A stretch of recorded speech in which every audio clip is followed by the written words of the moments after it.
जय माता दी सभी को। जय माता दी गुरु माँ। मैं जय माँ भद्रकाली कालका माँ की बेटी बुलंदपुर दरबार से मंगलवार दरबार में, महामाई के दरबार में, माता रानी की सेवा में। तो आज एक बच्चा आया और उसने पूछा कि माँ, गुरु बनाना क्यों जरूरी है? क्या गुरु के बिना काम नहीं चल सकता? तो आज इस टॉपिक पे बात करते हैं कि गुरु की महिमा क्या होती है, गुरु क्यों जरूरी होता है। जिन बच्चों के शरीर पे शक्तियां चलती हैं, चाहे वो शक्तियां घर के लिए हैं, चाहे वो शक्तियां जन कल्याण के लिए हैं, उन बच्चों के लिए गुरु धारण बिल्कुल बहुत ही जरूरी है। 100% जरूरी है। 1% भी चांस नहीं है कि गुरु के बिना आपकी शक्तियां चल सकती हैं। गुरु बनाना पड़ेगा, बिल्कुल बनाना पड़ेगा। मैं तो कहती हूं कि गुरु वो इंसान भी बनाए जिसके ऊपर शक्तियां नहीं हैं, क्योंकि गुरु के बिना तो मुक्ति का साधन ही नहीं है। गुरु तो बहुत ही बहुत जरूरी है। तो बात होती है कि बात थी कि आज हम गुरु बना रहे हैं, क्या कल हमारे बच्चों को भी गुरु बनाना पड़ेगा? तो पहली बात, गुरु बनाया किसने इंसान को? उस गद्दी ने। तो गुरु हम किसको बना रहे हैं? गद्दी वाले इंसान को। तो बार बार गुरु नहीं बदले जाते। आज तुमने गुरु धारण कर दिया तो तुम्हारा वो गुरु है जिसने तुम्हारा गुरु धारण कराया, लेकिन कल तुम्हारे बच्चे हैं और जिसने गुरु धारण कराया है उसकी भी तो गद्दी पे कोई बैठेगा। तो उनका जो गद्दी पे बैठेगा जो दूसरा इंसान, वो ऑटोमेटिक गुरु हो जाएगा, क्योंकि गुरु गद्दी ने दिया है और वो गद्दी हमेशा गुरु देती ही रहती है। गुरु नहीं बदले जाते बार बार। अगर गुरु नहीं बनाओगे,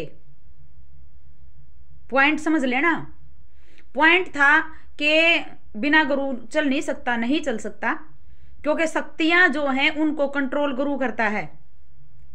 आज तुम्हारी शक्तियों को शुद्ध कर दिया गया, आज घर में सारी चीजें ठीक हो गई, शक्तियों को चलना सिखा दिया गया और गुरु धारण मत करियो, तो क्या होगा? जिस बंदे के शरीर पे शक्ति है वो तो शरीर को छोड़ के चला जाएगा। उसकी मृत्यु के बाद वो शक्तियां दोबारा वैसे ही परेशानियां खड़ी कर देंगी जैसे पहले परेशान थे। जैसे पहले दिखते थी वैसे ही दिखते शुरू हो जाएंगी अगर गुरु नहीं बनाओगे, क्योंकि गुरु के बिना ज्ञान नहीं होता कि इन शक्तियों को कैसे चलाया जाए,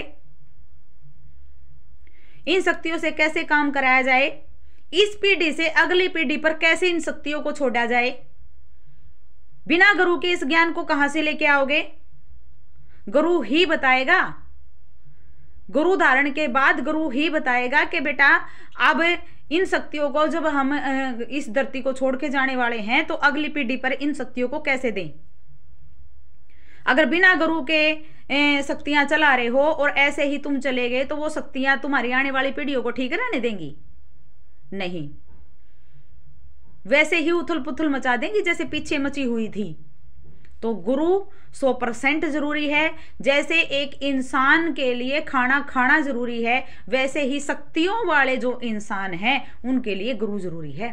जैसे जिंदा रहने के लिए सांसें लेना जरूरी है, ऐसे ही शक्तियां चलाने के लिए गुरु जरूरी है। तो भूल जाओ इस बात को कि अगर शरीर में शक्तियां हैं तो गुरु के बिना काम तुम्हारा चल जाएगा, नहीं चलेगा।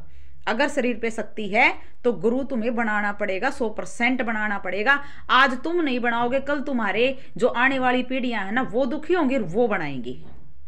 तो ऐसा काम क्यों कर रहे हो तुम? ऐसा ही ना कर दो कि जो आने वाली पीढ़ियां हैं वो दुखी ना हो। तो गुरु के बिना ज्ञान नहीं होता।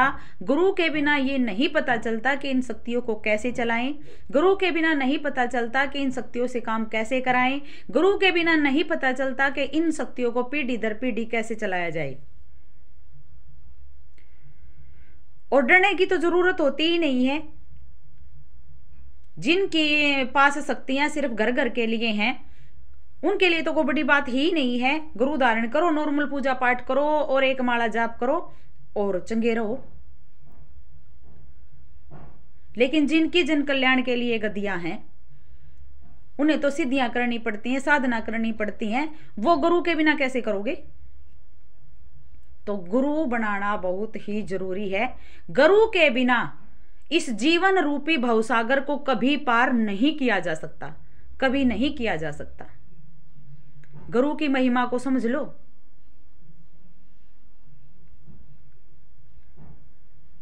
सुना भी होगा, गुरु गोविंद दोऊ खड़े, काके लागू पाए, बलिहारी गुरु आपनो, जो गोविंद दियो मिलाए। इन शक्तियों से हमारा परिचय कराने वाला कौन होता है? हमारा गुरु होता है। ठीक है, तो गुरु की महिमा को समझो। जय माई की।